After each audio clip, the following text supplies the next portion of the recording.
Hello hi everyone, welcome back to the channel. आज से हम लोग शुरुआत करने जा रहे हैं एक ऐसे चैप्टर के बारे में जो पूरे ऑर्गेनिक केमिस्ट्री का एक बैकबोन है। बहुत इंपॉर्टेंट है जेईई नीट जैसे कॉम्पिटिटिव एग्जाम्स के लिए। अगर आप पूरे ऑर्गेनिक केमिस्ट्री पर पकड़ बनाना चाहते हो तो ये चैप्टर आपके लिए बहुत क्रूशियल, बहुत इंपॉर्टेंट होने वाला है। और हम लोग बात कर रहे हैं none other than isomerism chapter के बारे में। ठीक है, तो सबसे पहले कॉन्सेप्ट समझेंगे कि आइसोमेरिज्म होता क्या है। समझिए आइसोमेरिज्म क्या होता है। बहुत मामूली सा चीज है जो डे टू डे लाइफ में आप और हम हमेशा देखते हैं। आइसोमेरिज्म का मतलब सिंपल ये है कि चीज एक ही है लेकिन अलग अलग रूप में मौजूद है। आप समझिए, चीज एक ही है लेकिन अलग अलग रूप में मौजूद है। अब जितने अलग अलग रूप में मौजूद है, जितने अलग अलग फॉर्म में मौजूद है, उनका अपना अपना केमिकल प्रॉपर्टीज है। यानी कि एक ही मॉलिक्यूल का different form, different chemical properties. ठीक है, तो आइसोमेरिज्म का मतलब यह होता है कि मॉलिक्यूल्स का फॉर्मूला एक होगा, है ना। दो या दो से अधिक मॉलिक्यूल्स का मॉलिक्यूलर फॉर्मूला एक होगा लेकिन उनका फिजिकल और केमिकल प्रॉपर्टीज में डिफरेंस रहेगा। तो ऐसे कंपाउंड्स को आपस में हम बोलेंगे आइसोमर्स और इस फेनोमेना को बोलते हैं हम लोग आइसोमेरिज्म। ठीक है, एक बार फिर से रिपीट करें, आइसोमेरिज्म का मतलब क्या होता है कि टू और more than two compounds which have same molecular formula but differ in, है ना, बट आपस में वो कैसे डिफर करेंगे, physical and chemical properties wise. अब ऐसा डिफरेंस आया क्यों, सबसे बड़ा चीज यही है कि आया क्यों। ठीक है, जैसे कोई भी मॉलिक्यूल में जो एटॉमिक अरेंजमेंट हो सकता है, यानी कि उसका स्ट्रक्चर अलग हो सकता है ना, एटम आपस में किस तरह से अरेंज है वो अलग हो सकता है, या तो उनका स्पेस में ओरिएंटेशन अलग हो सकता है। ठीक है, स्पेस में ओरिएंटेशन का मतलब आप ऐसे समझो, जैसे मेरे पास ये एक मार्कर है। ठीक है, ये एक मार्कर है। अब इस मार्कर में दो चीजें, एक तो इसको छुपा देते हैं अगर थोड़ा देर के लिए। ठीक है, देखो अगर ये एक मार्कर, ये इंक वाला पोर्शन है और ये कैप है। ठीक है, अब ये दोनों को मिला देंगे तो हमारे पास ये एक मॉलिक्यूल तैयार हो गया। ठीक है, अब ध्यान से समझना क्या बोलने जा रहे हैं कि एक पॉसिबल हो सकता है कि इसको हम यहां से तोड़े। पहले ये कैप कहां लगा था, यहां लगा था, अब इसको यहां से तोड़े, है ना, और अभी यहां पर रख दिए। अभी भी देखो इस पूरे चीज में दो ही चीजें, कैप है और मार्कर है, लेकिन इनका कनेक्टिविटी अलग हो गया। पहले ये यहां कनेक्टेड था, अब ये कनेक्टेड यहां है। फिर हटाकर मेरा मन है ऐसे यहां कर दे, यहां कर दे, या फिर बैक साइड में अटैच कर दे। लेकिन अभी भी तीन चार तरीके से अटैच किए, अभी भी मॉलिक्यूल यानी चीज वही है, एक इंक वाला पोर्शन और एक कैप वाला पोर्शन। तो जितना अलग अलग हम बनाए, एक ये जब ऐसे होगा तो एक केमिकल प्रॉपर्टीज, फिजिकल प्रॉपर्टीज इसका होगा। अगर ये यहां लग गया तो इसका फिजिकल और केमिकल प्रॉपर्टीज एक होगा, है ना, डिफरेंट होगा।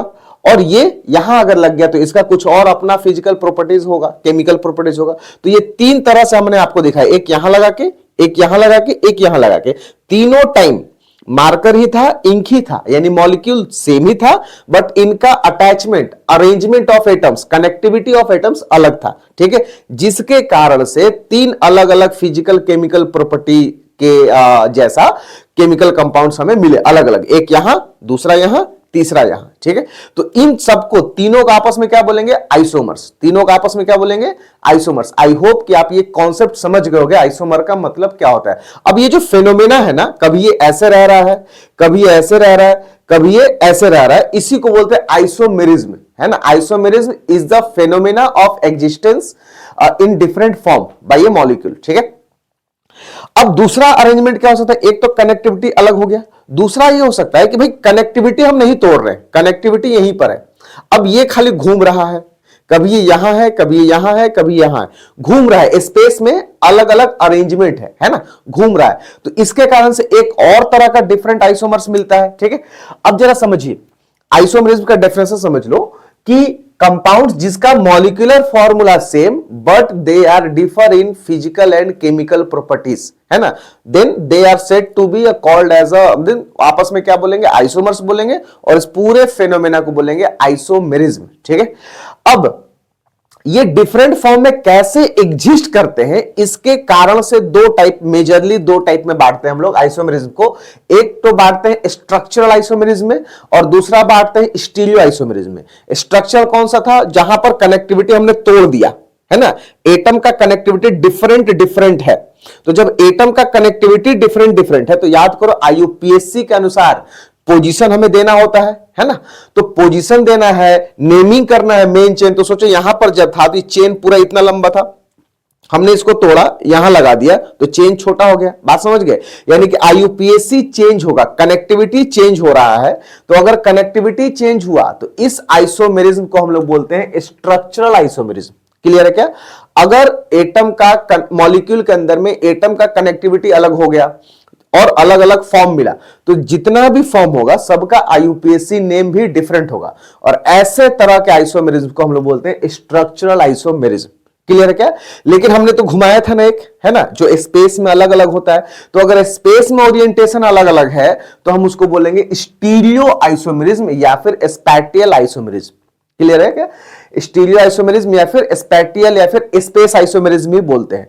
अब इसमें कनेक्टिविटी तो नहीं टूट रहा है, जिसके कारण से इसका आईयूपीएसी नेम सेम रहेगा।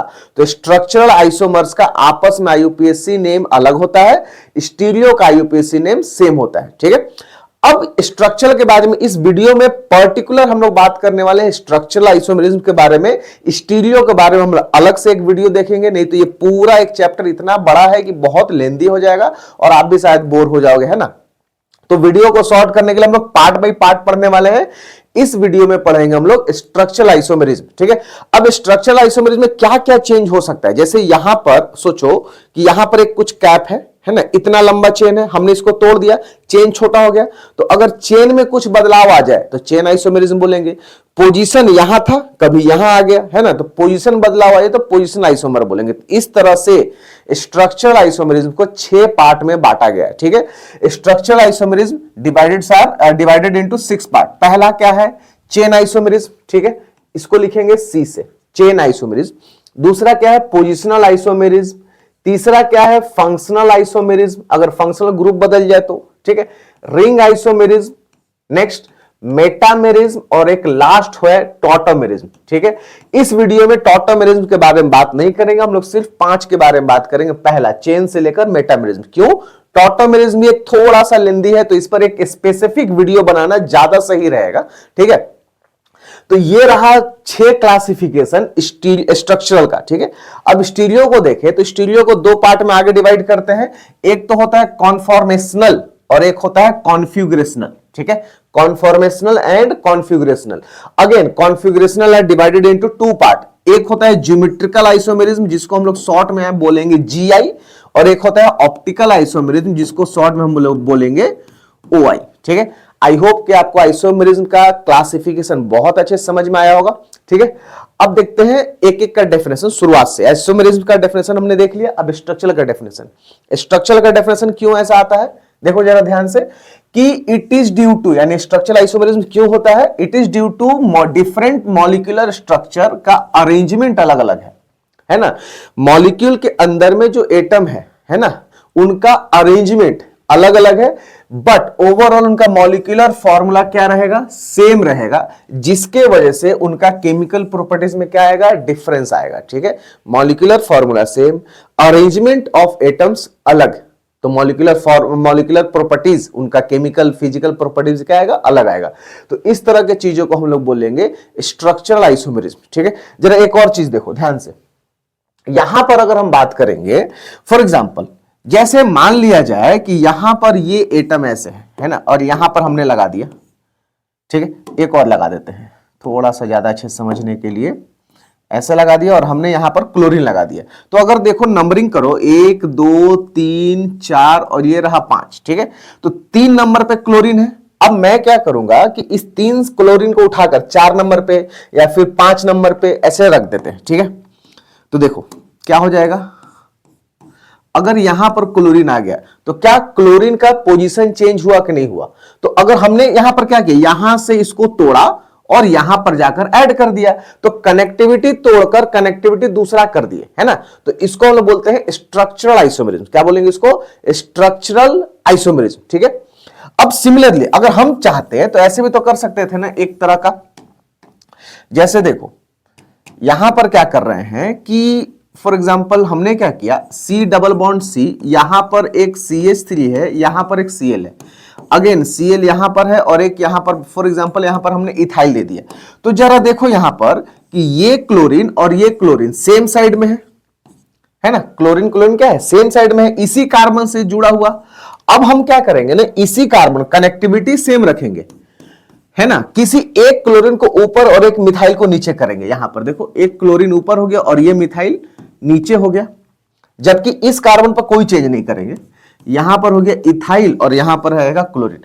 अब देखो कि ये जो क्लोरीन है और ये जो क्लोरीन है अपोजिट साइड हो गया कि नहीं हो गया, अब ये दोनों अपोजिट साइड हो गया, लेकिन कनेक्टिविटी हमने तोड़ा क्या, हमने कनेक्टिविटी नहीं तोड़ा, यानी कि इस कार्बन से पहले भी इथाइल जुड़ा था और एक क्लोरीन जुड़ा था, अभी भी यहां पर भी इस कार्बन से इथाइल और क्लोरीन ही जुड़ा है ना। तो एटम को हमने तोड़ा नहीं है, बस एटम को घुमा दिया है, एटम के अरेंजमेंट को स्पेस में चेंज कर दिया है।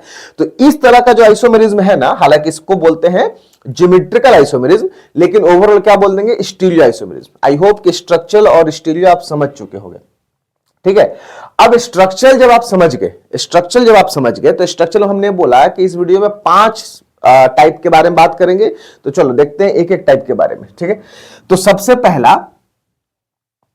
सबसे पहला क्या है, देखिए चेन आइसोमेरिज्म, नाम में ही आपका मीनिंग छिपा हुआ है, चेन आइसोमेरिज्म। इसमें चेंज होगा, है ना, इसमें क्या होगा, आइसोमेरिज्म में चेंज होता है, पहले ये समझ लो, आइसोमेरिज्म में चेंज होगा, जो चेंज होगा वही नाम दिया है। तो चेन आइसोमेरिज्म यानी चेंज का चेंज होगा, है ना। साइज ऑफ चेंज क्या होगा, साइज ऑफ चेन क्या होगा, वो बदलेगा। जैसे फॉर एग्जांपल मान लो कि यहां पर ये 5 कार्बन है, ठीक है, हम इसको कर दिए 4 कार्बन, यहां से ये वाला जो पोर्शन है ना, एक कार्बन, इसको तोड़ा, है ना, एक तोड़ा तो कितना बच गया, सिर्फ इतना बच गया, बोलो हाँ 4 कार्बन। अब 4 कार्बन जब बचा तो हम इसको यहां लगा दिए, तो ये दोनों में इसमें कितना है कार्बन, मेन चेन में 3 4 5 मेन चेन में है, जबकि इसका कितना है, सिर्फ और सिर्फ 4 मेन चेन में है, अगर आप आईयूपीएससी पढ़े हो तो, ठीक है।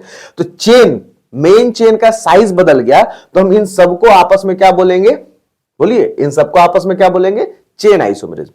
अगर एक पॉसिबिलिटी ये भी था कि 3 कार्बन करते हैं और यहां पर दोनों मिथाइल डाल देते, ठीक है।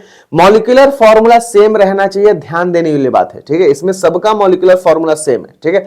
लेकिन यहां पर कितना कार्बन का चेन है भाई, इसमें कार्बन 1 2 3 कार्बन का चेन है, फिर चेन बदल गया, तो हम इसको बोलेंगे, फिर क्या बोलेंगे, चेन आइसोमेरिज्म। यानी कि एक ऐसा आइसोमेरिज्म है ना, एक ऐसा 2 या 2 से ऐसा मॉलिक्यूल जिसमें कि मॉलिक्यूलर फॉर्मूला सेम होता है। अब चेंज क्या रहेगा, या तो उनका मेन चेन में कार्बन एटम का संख्या चेंज रहेगा, या फिर इथाइल मिथाइल जो साइड चेन होता है, ब्रांचिंग होता है, उनके साइज में डिफरेंस आएगा। जैसे मान लो, ठीक है, यहां पर, ठीक है, यहां पर ये देखो बाबू 2 इथाइल है, 1 2 3 4 5 कार्बन का मेन चेन है, ठीक है। अब हम क्या कर सकते हैं इसको, कि ये 5 कार्बन का ही मेन चेन अभी भी रहने दे और यहां पर 2 ठो मिथाइल कर दे। अब यहां पर जो ब्रांचिंग था कितने कार्बन का, 2 कार्बन का था, लेकिन यहां पर जो ब्रांचिंग है वो कितने कार्बन का है, 1 कार्बन का है। तो साइड चेन यानी ब्रांचिंग बदल गया, तो हम बोलेंगे इसको आपस में चेन आइसोमेरिज्म। अब इसका मेन चेन तो सेम है ना, 1 2 3 4 5, मेन चेन में संख्या 5 कार्बन सेम है, बट साइड चेन का संख्या अलग हो गया, ठीक है, साइड चेन का साइज अलग हो गया, तो हम इसको आपस में क्या बोलेंगे, चेन आइसोमेरिज्म। क्लियर है क्या, चेन आइसोमेरिज्म। एक बात और बताना भूल गए, है ना, आइसोमेरिज्म वाला टॉपिक अगर आपको पढ़ना है तो इससे पहले आपको डिग्री ऑफ अनसैचुरेशन, एक मॉलिक्यूल का कितना होता है निकालना, कैलकुलेट करना आना चाहिए, ठीक है। अगर मेरा डिग्री ऑफ अनसैचुरेशन कैलकुलेट करने वाला वीडियो आप नहीं देखे हो तो आप इस चैनल के प्लेलिस्ट में जाइए, वहां पर आपको डिग्री ऑफ अनसैचुरेशन मिल जाएगा, आप उसको पहले देखो, उसके बाद आइसोमेरिज्म करना, ठीक है। क्योंकि आइसोमेरिज्म एक अलग अलग तरह का बनाना होगा, है ना, आपको एक मॉलिक्यूलर फॉर्मूला दे देगा और बोल देगा कि बताइए इसका जितना भी सारा आइसोमर पॉसिबल है सब बनाओ। तो आपको डिग्री ऑफ अनसैचुरेशन ध्यान में रखना पड़ेगा, ठीक है, कि किसी भी मॉलिक्यूल में, उसके किसी भी आइसोमर में डिग्री ऑफ अनसैचुरेशन का वैल्यू सेम होना चाहिए, बदलना नहीं चाहिए। तो कैसे निकालते हैं उसके लिए आपको जाकर वीडियो देखना पड़ेगा। तो सबसे पहले जाकर वो वीडियो देखो, फिर ये टॉपिक पढ़ना, ठीक है। चलो बात करेंगे अब नेक्स्ट, दूसरा है पोजिशनल आइसोमर, ठीक है, यानी कि पोजीशन में चेंज आएगा। अब बताओ हमको कि आइसोमेरिज्म से पहले आप आईयूपीएससी चैप्टर पढ़े हो, अब पोजीशन किसका किसका लिखते हो, या तो किसी सब्स्टिट्यूएंट्स का पोजीशन लिखते हो ना, 2 क्लोरो 2 मिथाइल कुछ तो लिखते हो, चाहे ब्रांचिंग का लिखते हो, या फिर फंक्शनल ग्रुप का लिखते हो या फिर मल्टीपल बॉन्ड्स का पोजीशन लिखते हो ना, तो अगर इनके पोजीशन में चेंज आ जाए तो हम इसको बोलेंगे पोजिशनल आइसोमेरिज्म। यानी कि पोजिशनल आइसोमेरिज्म का मतलब यह हुआ कि दो या दो से ज्यादा एक ऐसा मॉलिक्यूल जिसका कि मॉलिक्यूलर फॉर्मूला सेम होगा but they are differ in positions of functional group, substituents, side chain, है ना, मतलब ये branching, functional group, multiple bonds, इन सब में अगर चेंज आता है तो हम इसको बोलते हैं पोजिशनल आइसोमेरिज्म। जैसे एक एग्जांपल, मान लो कि यहां पर एक क्लोरीन है, हमने इस क्लोरीन को उठाकर यहां डाल दिया, बट ध्यान रहे इसमें साइड चेन या फिर मेन चेन में कार्बन का संख्या सेम रहना चाहिए, चेन का साइज नहीं बदलना चाहिए, ठीक है, अदरवाइज वो चेन आइसोमेरिज्म हो जाएगा। ठीक है, यहां पर आप समझ गए कि ये 2 नंबर पे है, 1 2 3 4 5, यहां पर 1 2 3 4 5, यहां पर 2 कार्बन सेकंड वाले कार्बन से तीसरा वाला कार्बन पे चला गया, ठीक है, तो पोजीशन बदल गया। ऐसे ही ये हो सकता है कि यहां डबल बॉन्ड है, अब हम क्या कर सकते हैं, इस डबल बॉन्ड को उठाकर बीच में ला दिए तो ये भी पोजीशन आइसोमर हो गया। ठीक है, देखो यहां पर अगर यहां पर OH है, अल्कोहल बीच वाले कार्बन पर है और एंड वाले कार्बन पर ला दिए तो ये भी क्या है, आपस में पोजिशनल आइसोमर है। ये दोनों आपस में पोजिशनल है, ये दोनों आपस में पोजिशनल है और ये दोनों आपस में पोजिशनल है। ठीक है, अब ये बताओ, जैसे मान लेते हैं कि यहां पर कार्बोक्सिलिक एसिड है, ठीक है, अब हम क्या कर सकते हैं, ध्यान से देखो, इस कार्बोक्सिलिक एसिड जो यहां पर जुड़ा है हम इसको उठाकर यहां ला देते हैं। ठीक है, ऐसे रख दिए और यहां पर हम ला दिए कार्बोक्सिलिक एसिड। अब बताओ क्या दिख रहा है, यहां से वो यहां आ गया तो ये भी पोजिशनल आइसोमर। गलत। IUPAC में देखो यहां पर अभी हम तुरंत क्या बोले आपको कि चेन का संख्या नहीं बदलना चाहिए। जरा देखो यहां पर चेन कितना है, यहां से नंबरिंग करेंगे 1 2 3 4, ठीक है, तो यहां पर 4 कार्बन का चेन है, जबकि यहां पर अगर देखो ये ऐसे होगा, H होगा यहां पे, है ना, तो 1 कार्बन यहां 2 और 3, यहां पर 3 कार्बन का चेन है, यहां पर 4 कार्बन का चेन, यहां पर 3 कार्बन का चेन। हमने क्या बोला, पोजिशनल आइसोमेरिज्म में चेन, मेन चेन का संख्या नहीं बदलना चाहिए, मेन चेन में कार्बन का संख्या नहीं बदलना चाहिए। ठीक है, size of main chain should be constant, otherwise it will become chain isomerism. तो ये दोनों आपस में चेन आइसोमेरिज्म है, ना कि पोजिशनल आइसोमेरिज्म। ठीक है, अब जरा भी कंफ्यूजन हो सकता है कि सर ये तो अगर हम देखिए इसको मेन चेन माने तो ये पहला कार्बन पे है, अब ये दूसरा कार्बन पे आ गया, तो सबसे पहला बात आप कॉन्सेप्चुअली गलत हो। एक आपका IUPAC का नॉलेज फिर नहीं है, इसका मतलब अगर आप ऐसा बेवकूफी कर रहे हो कि 3 कार्बन का चेन ले रहे हो, ठीक है, तो आपको IUPAC का नॉलेज नहीं है, पहला बात। दूसरा बात कि जब भी कुछ ऐसा कंफ्यूजन हो कि चेन है कि कौन सा आइसोमेरिज्म है स्ट्रक्चरल में, तो हम आपको एक तरीका बताते हैं, ठीक है, एक शॉर्टकट तरीका बताते हैं, आप ये वाला याद रखोगे, है ना। देखो प्रायोरिटी सीरीज लिख देते हैं,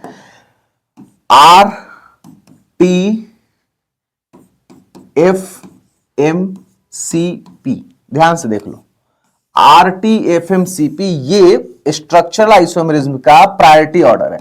ठीक है, RTFMCP क्या मतलब हुआ, R का मतलब होता है रिंग आइसोमेरिज्म, T का मतलब होता है टॉटोमेरिज्म, F का मतलब होता है फंक्शनल आइसोमेरिज्म, M का मतलब होता है मेटामेरिज्म, ठीक है, C का मतलब होता है चेन आइसोमेरिज्म और P का मतलब होता है पोजिशनल आइसोमेरिज्म। जब भी आपको किसी 2 आइसोमेरिज्म के बीच में कंफ्यूजन है कि ये आइसोमर होगा कि ये आइसोमर होगा, लग दोनों रहा है, जैसे अभी हमारे पिछले वाले एग्जांपल में लग रहा था कि चेन भी है क्योंकि 4 कार्बन से 3 कार्बन में बदल रहा था चेन, और लग रहा था पोजीशन भी है कि क्योंकि फंक्शनल ग्रुप जो कार्बोक्सिलिक था वो पहला पोजीशन से उठकर बीच वाले सेकंड पर आ जा रहा था, तो पोजीशन भी लग रहा था। तो अपने पास कंफ्यूजन था chain isomerism versus positional isomerism. तो आपको ये ऑर्डर याद रखना है और देखना है कि अच्छा सी का प्रायोरिटी ज्यादा है कंपेयर टू पी, यानी चेन का प्रायोरिटी ज्यादा है कंपेयर टू पोजिशनल, तो final answer will be chain isomerism. ठीक है, जब भी आपको किसी 2 आइसोमेरिज्म में डिफरेंस आए ये वाला याद रखना, RTFMCP, आपको दिख जाएगा कि जो ज्यादा प्रायर होगा वही फाइनल आंसर आपका होगा। ठीक है, आई होप आप पोजिशनल आइसोमेरिज्म भी समझ गए होंगे। ठीक है, ये है आपका पोजिशनल आइसोमेरिज्म। ठीक है, अब बात करेंगे नेक्स्ट। नेक्स्ट पलट जा भाई, next is functional isomerism. Functional isomerism का मतलब समझो कि फंक्शनल ग्रुप का चेंज होना, मॉलिक्यूलर फॉर्मूला सेम रहेगा, दो या दो से अधिक मॉलिक्यूल्स में, लेकिन फंक्शनल ग्रुप बदल जाएगा। जैसे एग्जांपल के तौर पे मान लो कि यहां पर ये ऐसे है, तो यहां पर कौन सा ग्रुप है भाई, यहां पर है फंक्शनल ग्रुप ईथर, लेकिन हम ऐसा करें कि ये ऐसे कर दे, तो यहां पर फंक्शनल ग्रुप कितना हो गया, अल्कोहल, है ना। देखो अभी भी तीन ही कार्बन है, एक कार्बन, दो कार्बन, तीन कार्बन, अभी भी तीन कार्बन, तीन कार्बन, लेकिन फंक्शनल ग्रुप बदल गया ना, तो हम इनको आपस में क्या बोलेंगे, फंक्शनल आइसोमेरिज्म। सिमिलरली अगर हम ऐसे कर दें, है ना, यहां पर कौन सा ग्रुप है, एल्डिहाइड, अब हम इसको बीच में ला दें ऐसे, है ना, थोड़ा सा और बढ़िया से ठीक कर दें। देखो देखो अभी भी तीन कार्बन था, एक कार्बन, दो कार्बन, तीन कार्बन, अभी भी तीन ही कार्बन है, लेकिन इस बार ये फंक्शनल ग्रुप बदल गया कीटोन में, अभी भी क्या बन गया, ये कीटोन में। ठीक है, अब एक और कुछ एग्जांपल देख लो। जैसे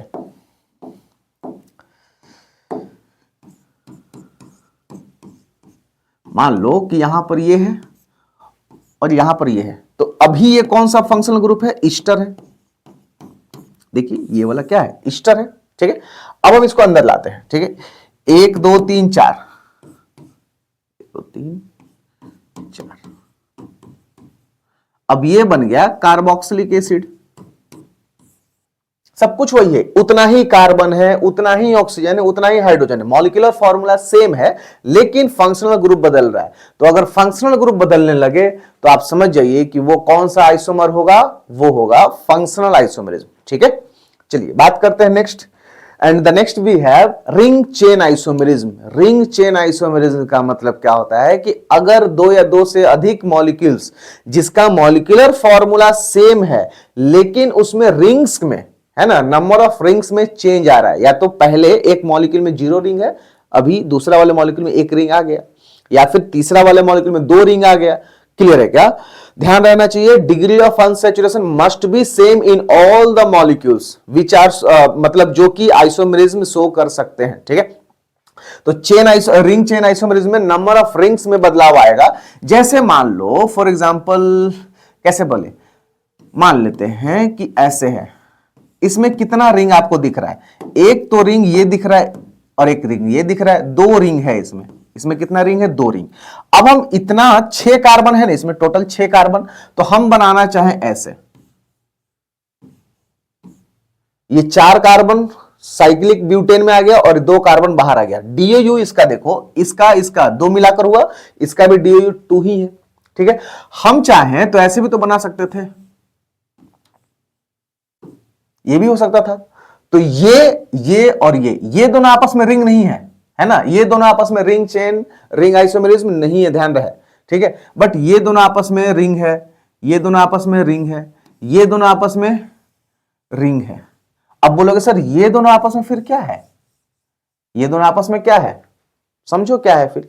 यहां पर चेन का साइज बदल गया है, डबल, यहां पर साइड चेन देखो क्या है, मेन चेन कौन सा है, यहां पर मेन चेन ये है, मेन चेन ये है, जबकि यहां पर मेन चेन कौन है, ये है। क्लियर है क्या, ध्यान रहे, यहां पर चेन ये है और यहां पर चेन ये है, यहां पर चेन है 2 कार्बन का, यहां पर चेन है 3 कार्बन का। क्लियर है, तो चेन ही बदल गया ना, तो इसको आपस में बोलेंगे हम लोग चेन आइसोमेरिज्म। ठीक है, आपस में क्या बोलेंगे इसको, चेन आइसोमेरिज्म। ठीक है, एनीवे हमारा ये दोनों आपस में क्या है, रिंग आइसोमेरिज्म, ये दोनों आपस में क्या है, रिंग आइसोमेरिज्म। क्लियर है क्या, चलो और भी देखना एग्जांपल, और देख सकते हो। ठीक है,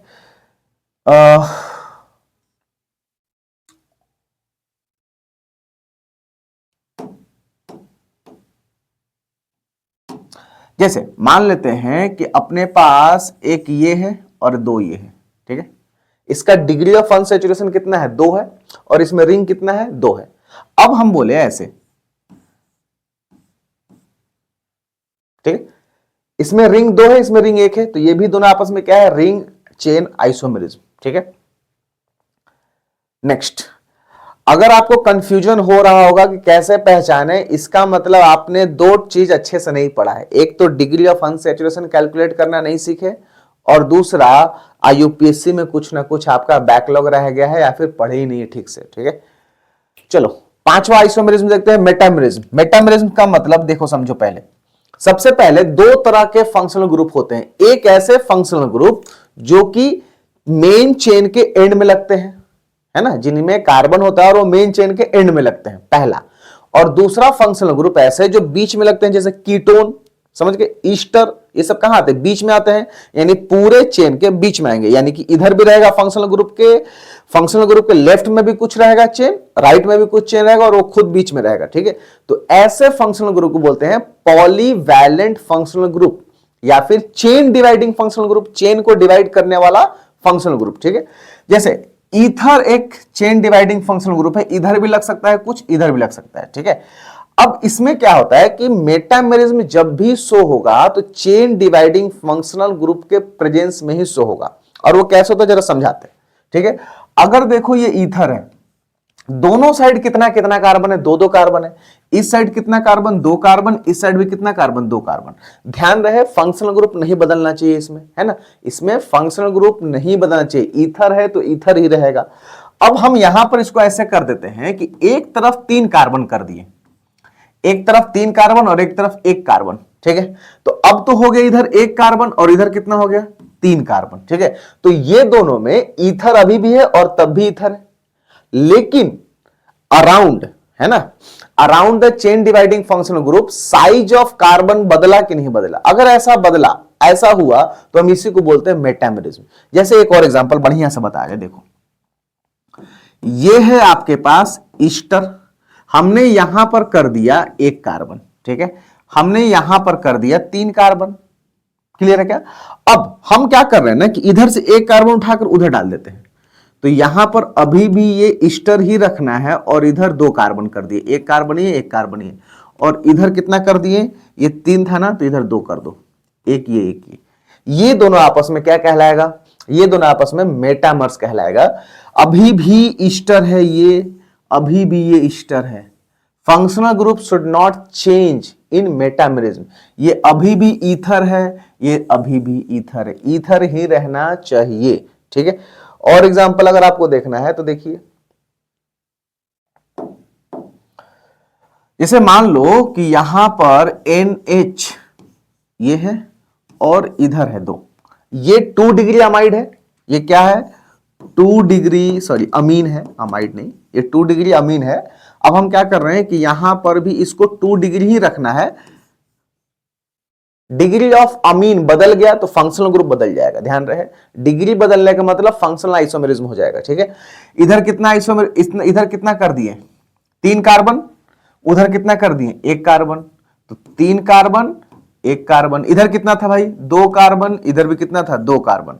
अभी ये क्या है, 2 डिग्री अमीन ही है। अब ये अमीन का डिग्री आप जानो कैसे जानते हैं, ठीक है। अमीन का डिग्री कैसे डिफाइन करते हैं कि अमीन के नाइट्रोजन से जुड़ा कितना डायरेक्टली कार्बन है। अगर नाइट्रोजन से, यानी अमीन के नाइट्रोजन से 1 कार्बन जुड़ा है तो 1 डिग्री, 2 कार्बन जुड़ा है तो 2 डिग्री अमीन, और 3 जुड़ा है तो 3 डिग्री अमीन, ठीक है। तो देखो दोनों में 2 है, 2 डिग्री है, बट दोनों साइड, इसमें 2 कार्बन था, इस साइड भी 2 कार्बन था, लेकिन अभी कितना है, 3 कार्बन और 1 कार्बन, ठीक है। तो डिग्री सेम रखते हुए, यानी कि फंक्शनल ग्रुप सेम रखते हुए, अगर कार्बन एटम का संख्या बदल जाए उसके अराउंड, तो वो समझना है, अरेंजमेंट अगर बदल जाए, है ना, दोनों साइड, तो आप समझिएगा वो क्या है, मेटामेरिज्म, ठीक है। So this is all your 5 types of structural isomerism. एक लास्ट है टॉटोमेरिज्म। जैसा कि हमने बताया, टॉटोमेरिज्म से रिलेटेड एक सेपरेट वीडियो बना देंगे, ठीक है, जिसमें बहुत डिटेल में हम लोग बात करने वाले हैं, क्योंकि ये थोड़ा सा डिटेल में हम लोग पढ़ेंगे, ठीक है। अब कुछ इंपॉर्टेंट सवाल कर लेते हैं, इतना कुछ पढ़ाई किए तो थोड़ा सवाल कर लेते हैं। अब क्वेश्चन ये है ना, प्रैक्टिस सेशन अभी है। सवाल है आपका जेईई 2012 का, जेईई मेंस 2012 का सवाल है। सवाल में यह है कि हाउ मेनी साइक्लिक स्ट्रक्चर, ध्यान रहे, cyclic structures are possible for molecular formula C4H6। अब पहली बार इस वीडियो में आप सीखने जा रहे हो कि एक मॉलिक्यूलर फॉर्मूला दिया जाएगा, उससे आइसोमर्स कैसे बनाएंगे। ध्यान रहे, जब भी आप आइसोमर बनाओगे ना, तो सबसे पहले आपको जो मॉलिक्यूलर फॉर्मूला दिया जाएगा उसका डिग्री ऑफ अनसैचुरेशन निकाल लो। तो हम भी निकाल लेते हैं। तो C4H6 इसका डिग्री ऑफ अनसैचुरेशन हम डायरेक्ट लिखेंगे और वो होगा 2। अब कैसे होगा आप जाकर वो वीडियो देखो, ठीक है। डिग्री ऑफ अनसैचुरेशन का इस चैनल में मिल जाएगा। तो डिग्री ऑफ अनसैचुरेशन होगा 2। क्लियर है क्या? अब डिग्री ऑफ अनसैचुरेशन मिल गया। कार्बन एटम इसमें कितना है? 4 है ना।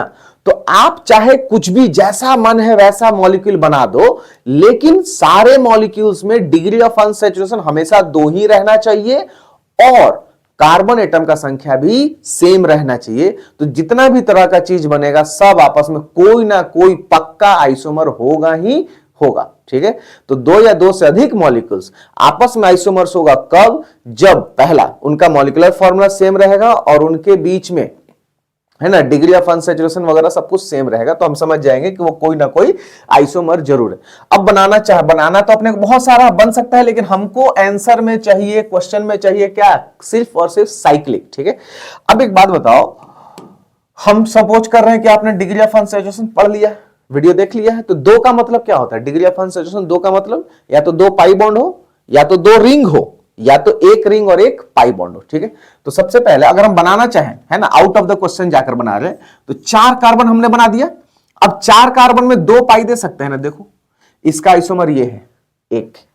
हम चाहें तो इस ट्रिपल बॉन्ड को अंदर में भी तो डाल सकते थे, ठीक है। ये भी एक आइसोमर है, लेकिन आपस में क्या रिलेशन है? Positional isomer. अभी ट्रिपल बॉन्ड यहां था, अभी बीच में आ गया, पोजीशन बदल गया, कार्बन का संख्या वही है, चेन वही है ना। मेरा मन है हम ऐसे बना दे, ट्रिपल बॉन्ड को कन्वर्ट कर दिया डबल बॉन्ड में, फंक्शनल ग्रुप बदल गया, तो ये दोनों आपस में क्या कहलाएगा? फंक्शनल आइसोमेरिज्म, ठीक है। एनीवे हम चाहें तो ऐसे ही बना सकते हैं, ऐसे भी तो बन सकता है। समझ में आ रहा है सब चीज ये? बट अपने क्वेश्चन में पूछा है सिर्फ साइक्लिक चाहिए, हम बस आपको पॉसिबिलिटी बता रहे थे ये सब बन सकता है, लेकिन इन सबको आपको कैलकुलेट नहीं करना है, आपको आंसर में ऐड नहीं करना है, क्योंकि क्वेश्चन में पूछा है साइक्लिक, तो ये तो कोई भी साइक्लिक नहीं है। चलो साइक्लिक बनाते हैं, ठीक है। अब साइक्लिक बनाना चाहे तो सबसे पहले 4 कार्बन है, तो हमने 4 कार्बन का एक रिंग बना दिया। अभी भी 1 डिग्री ऑफ अनसैचुरेशन बाकी है, तो 1 रिंग के जगह पर हमने 1 पाई दे दिया। 1 रिंग और 1 पाई, 2 डिग्री ऑफ अनसैचुरेशन, कार्बन 4 है, तो ये एक साइक्लिक आइसोमर हुआ इसका। सिमिलरली हम चाहें तो इसको बाईसाइक्लो भी तो बना सकते थे, 2 कार्बन का, 2 रिंग का। ये दोनों देख लो, 4 ही कार्बन है, डिग्री ऑफ अनसैचुरेशन भी 2, यहां पर अनसैचुरेशन 2 ड्यू टू 2 रिंग्स, यहां पर degree of unsaturation 2 due to 1 ring and 1 pi. चलो 4 कार्बन का बन गया। 3 कार्बन का बनाते हैं, एक ट्रिपल बॉन्ड, एक ऐसे, 3 कार्बन का चेन, एक ऐसे और एक पाई बॉन्ड बाहर दे सकते हो। यहां पर एक ऐसे आप दे सकते हैं और एक यहां पर आप ऐसे दे सकते हो, और कोई पॉसिबिलिटी नहीं है साइक्लिक आइसोमर बनाने का इस मॉलिक्यूल्स का। तो टोटल कितना बन गया? यहां से लेकर यहां तक 5 आइसोमर बना। तो इस सवाल का जो करेक्ट आंसर होगा वो कितना होगा? 5 cyclic structures are possible for molecular formula C4H6, ठीक है। अब आप आपस में देख लो कि कौन कौन सा आइसोमर है, ये दोनों को कौन सा आइसोमर है, ये दोनों सब आपस में कैसे रिलेटेड है आप देख लीजिए, ठीक है। अगर हम बोले ये, चाहे ये और ये आपस में कैसे रिलेटेड है? पोजिशनल आइसोमर, ठीक है। इसी तरह से आप पूरा देख सकते हो। क्लियर है क्या? चलो नेक्स्ट क्वेश्चन की ओर बढ़े। नेक्स्ट क्वेश्चन अपने पास बहुत शानदार क्वेश्चन है, जेई 2024 का, जेई 2024 का सवाल है कि which of the following is metamer. Metamer किसके द्वारा दिया जाता है? तो चेन डिवाइडिंग फंक्शनल ग्रुप, याद रहे चेन डिवाइडिंग फंक्शनल ग्रुप। देखो ये अमाइड है, तो इस मॉलिक्यूल का अपने को बताना है, इस मॉलिक्यूल का अपने को बताना है मेटामर्स कौन होगा, यानी कि ये अमाइड सेम रहना चाहिए, ये बदलना नहीं चाहिए। लेकिन ऑप्शन इसमें देखो तो बदल गया है, ये तो अमीन बन गया और इधर एल्डिहाइड बन गया, ये कहां से आ गया? तो ऑप्शन सेकंड को हम ऐसे काट दे रहे हैं, ठीक है। अब यहां पर भी अमाइड है, यहां पर भी अमाइड है। अब इसका डिग्री ऑफ अनसैचुरेशन जरा देखो ध्यान से, ये बीच में सेम है, तो यहां से डिग्री ऑफ अनसैचुरेशन 4 और एक 5 और एक 6, यानी कि टोटल इसका DOU कितना है? 6 है, ठीक है। अब इसके अलोंग देखो, ध्यान समझना, ऑप्शन तीसरा में तो दोनों का दोनों साइक्लिक हो गया है, हेक्सेन है ना, साइक्लिक हेक्साइल हो गया, इसमें बेंजीन गया, फिनाइल रिंग गया, इसमें तो फिनाइल रिंग एक तरफ है ना, इसमें किसी तरफ फिनाइल रिंग नहीं है, तो ये भी नहीं होगा क्योंकि इसका डिग्री ऑफ अनसैचुरेशन बदल गया। यहां पर डिग्री ऑफ अनसैचुरेशन 3 है, 1 2 और एक 3, जबकि हमको कितना होना चाहिए 6 होना चाहिए, तो ऑप्शन थर्ड भी नहीं होगा। ऑप्शन फर्स्ट छोड़ दिए। यहां पर देखो डिग्री ऑफ अनसैचुरेशन कितना 4, 4 यहां पर और एक यहां पर, तो टोटल तो 9 हो गया। डिग्री ऑफ अनसैचुरेशन ही बदल गया है ना, 6 चाहिए तो यहां पर 9 हो गया। तो ऑप्शन 1 नहीं होगा, 2 नहीं होगा, 3 नहीं होगा, बचा क्या एक 4। देख लेते हैं कि 4 होगा कि नहीं होगा। ठीक है, तो यहां पर डिग्री ऑफ अनसैचुरेशन 1, एक यहां पर 2 और 4 यहां पर 6। Very good. अब इसके अलोंग देखो, यहां पर कार्बन से क्या जुड़ा है, साइक्लोहेक्साइल जुड़ा है, लेकिन यहां पर तो बेंजीन फिनाइल जुड़ गया। इस साइड क्या जुड़ा है, फिनाइल, यहां पर क्या जुड़ गया, साइक्लोहेक्साइल। तो दोनों तरफ कुछ ना कुछ चेंज आया ना। तो जब चेन डिवाइडिंग फंक्शनल ग्रुप के अलोंग है ना, अक्रॉस में चेंज आया, तो हम बोलेंगे वो क्या है, आइसोमेरिज्म है। कौन सा, मेटामर्स। तो ऑप्शन 4 यानी ऑप्शन डी इसका सही जवाब है, और यह सवाल था आपका जेईई 2024 का।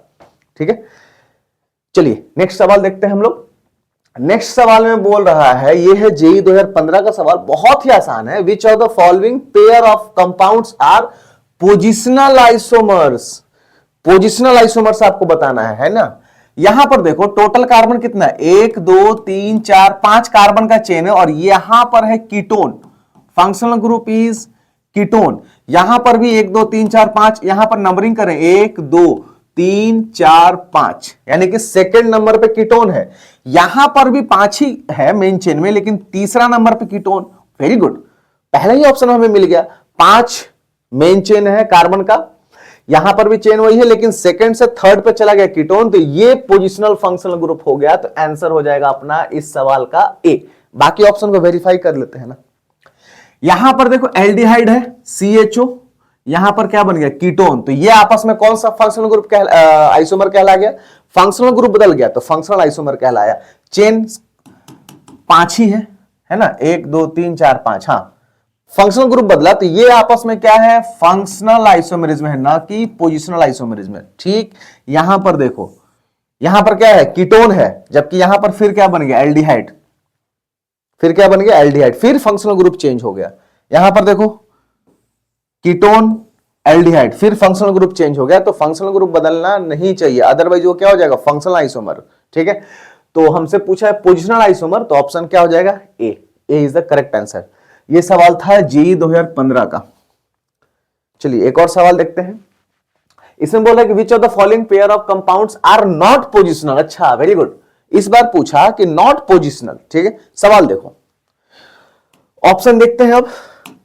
ऑप्शन में यहां पर क्या है, अल्कोहल है, और ये कार्बन 1 2 3 और ये रहा 4।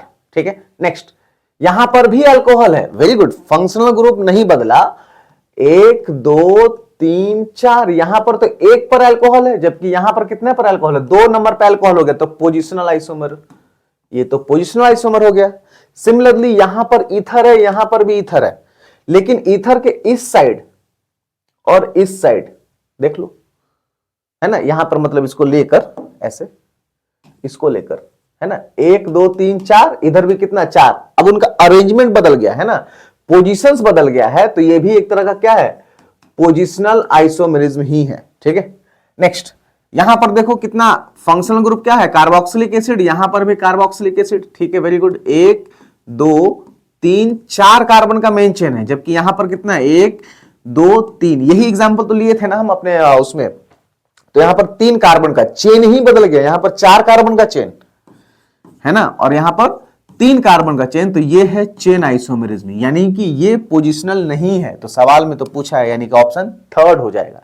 यहां पर देखो 2 कार्बन के, सॉरी 2 ऑक्सीजन के बीच में 1 कार्बन, यहां पर 2 ऑक्सीजन के बीच में 2 कार्बन, यानी कि पोजीशन बदल गया, यानी कि ये वाला जो ऑक्सीजन है ये उठकर यहां आ गया, है ना, देखो वही बन जाएगा। तो पोजीशन बदल गया, तो ये भी क्या है, आपस में पोजिशनल आइसोमर। तो हमसे सवाल में पूछा था कि नॉट पोजिशनल, तो पोजिशनल कौन नहीं है, तीसरा नहीं है।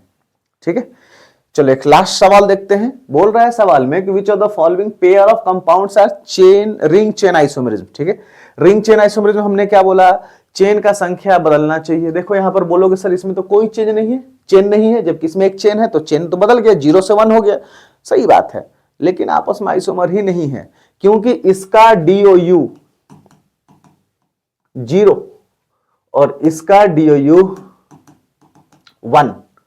सो आइसोमर बनाने के लिए हर एक कंपाउंड्स का DOU सेम रहना चाहिए। DOU चेंज हो गया तो ये ऑप्शन नहीं होगा।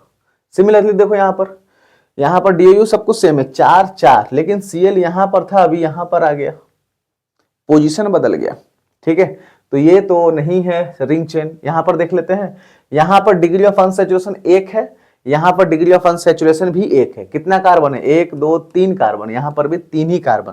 तो ये दिख रहा है डिग्री ऑफ अनसैचुरेशन भी सेम है दोनों का, और यहां पर 0 रिंग, यहां पर 1 रिंग, तो चेंज इन रिंग हुआ, तो ये आइसोमर सही है ना। यही है आपस में रिंग चेन आइसोमर।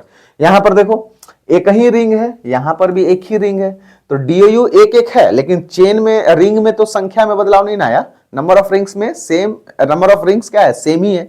तो ये क्या रहेगा? ये आपस में रिंग चेन आइसोमर नहीं कहलाया। तो इस क्वेश्चन का सही आंसर क्या हो जाएगा? सी, ऑप्शन सी। ठीक है, okay. So this is all about your structural isomerism, जिसमें कि एक टॉटोमेरिज्म छूट गया, और टॉटोमेरिज्म के लिए एक सेपरेट वीडियो है ना हम बना देंगे, है ना। और इसके बाद में फिर हम लोग बात करेंगे, उसके बाद में हम लोग बात करेंगे स्टीरियो, है ना, ज्योमेट्रिकल, ऑप्टिकल, सारा पूरा आइसोमेरिज्म हर एक छोटे छोटे वीडियोस में हम लोग कवर करेंगे, और पूरा आप लास्ट तक देखोगे एट द एंड कि आपका आइसोमेरिज्म बहुत अच्छे से चैप्टर खत्म हो गया, और साथ में PYQ क्वेश्चन करते हुए भी। ठीक है, तो इसी तरह के वीडियोस को पाने के लिए आप बने रहिए इस चैनल के साथ। मिलते हैं अगले वीडियोस में, है ना। तब तक के लिए thank you, bye bye, and all the best for your preparation. Thank you.